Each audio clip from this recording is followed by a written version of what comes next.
নোয়াখালী জেলা ছাত্রদলের কমিটি বাতিলের দাবিতে সংবাদ সম্মেলন ও বিক্ষোভ মিছিল। নোয়াখালী জেলা ছাত্রদলের একতরফা কমিটি বাতিলের দাবিতে সংবাদ সম্মেলন ও বিক্ষোভ মিছিল অনুষ্ঠিত হয়েছে। সোমবার 4 মে দুপুরে নোয়াখালী প্রেস ক্লাবে আয়োজিত সংবাদ সম্মেলনে সংগঠন বিভিন্ন পর্যায়ের নেতাকর্মীরা উপস্থিত ছিলেন। এর আগে তারা জেলা জামে মসজিদের সামনে থেকে একটি বিক্ষোভ মিছিল বের করেন।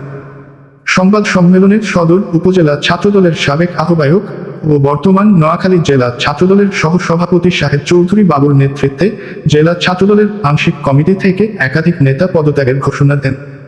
পদত্যাগকারীদের মধ্যে রয়েছেন সাহেব চৌধুরী বাবু, সহসভাপতি জেলা ছাত্রদল মোহাম্মদ ওয়াসিম, সহসভাপতি মোহাম্মদ আকবর হোসেন, সাংগঠনিক সম্পাদক জিহাদুল ইসলাম সজীব, সাবেক সদস্য সচিব পৌরসভা ছাত্রদল বর্তমানে পদবঞ্চিত আনোয়ার হোসেন রকি, সিনিয়র সহসভাপতি তারেক নূর, সহসভাপতি ইয়াসিন আরাফাত শুভ, সহসভাপতি হাবিবুর রহমান হাবিব, সহসভাপতি আব্দুস সামাদ রিজভী, যুগ্ম আহ্বায়ক পৌরসভা ছাত্রদল আফরাতুল কাউসার, কৃষি ও গবেষণা বিষয়ক সম্পাদক সুজন হাম্মাদি, সহসভাপতি সদর উপজেলা ছাত্রদল এবং আরিফুল হক হৃদয় পদবঞ্চিত।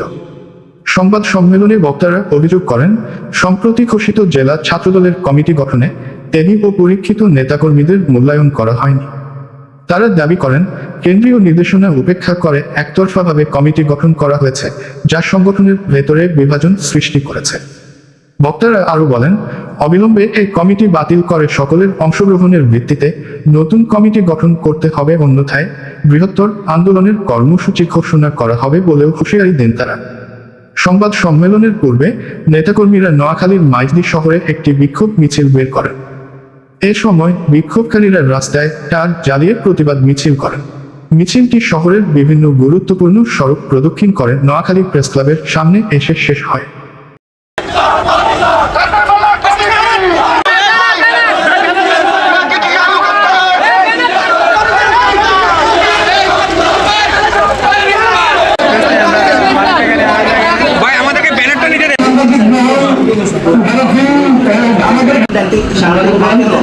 এছাড়া আমাদের মাঝে কমিটি ও পৌরসভা ছাত্র দলের নবগঠিত আর বাতে দেয়া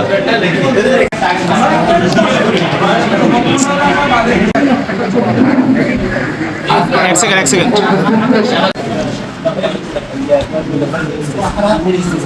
প্রত্যেকটা অঞ্চলে আমাদের ছাত্র দলের পরিণতি